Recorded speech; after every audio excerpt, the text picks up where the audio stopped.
Let's get a quick take on the 75th anniversary of the attack on Pearl Harbor and its Colorado ties. Following the attack, Colorado Governor Ralph Carr was the only politician to resist President Roosevelt's executive order to place Japanese Americans in internment camps and strip them of their civil rights.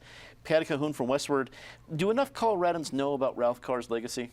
No, they don't. And as thanks for what he did not get reelected.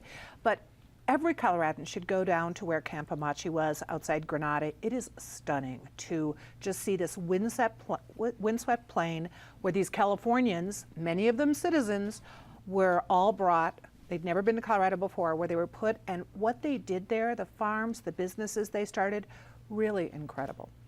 David Kopel from the Independence Institute and DU Law School, 75 years since one of the biggest events in the 20th century. What are your thoughts? Well, in the case that upheld it, Korematsu versus United States has never been overruled and lays around like a smoking gun waiting for the next irresponsible, demagogic, racist president to follow in FDR's footsteps and use it. But Governor Carr shows that doing the right thing may be very unpopular at the time you do it, but subsequent generations may appreciate a strong stand for righteousness. Eric Sonman, political analyst, what stood out to you on this solemn 75th anniversary? Ditto to Patty, ditto to David.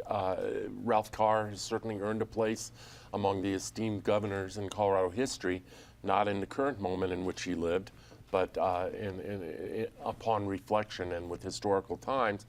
David was veiled in his reference, but there are distant, hopefully remaining very distant echoes of these kinds of threats these days, and we hope they stay as nothing but echoes in our head.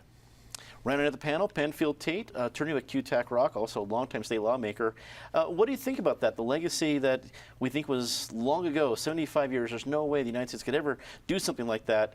The echoes sound a little bit differently nowadays. The echoes sound hauntingly familiar. What is the saying? A prophet is not always acknowledged in their time. And Ralph Carr was that.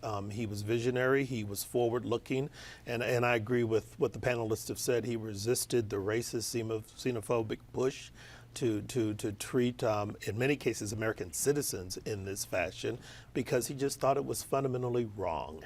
And that's what we're sometimes missing so much in politics these days, someone with a moral compass who will do what is just the right thing to do, consistent with the values upon which this country was founded.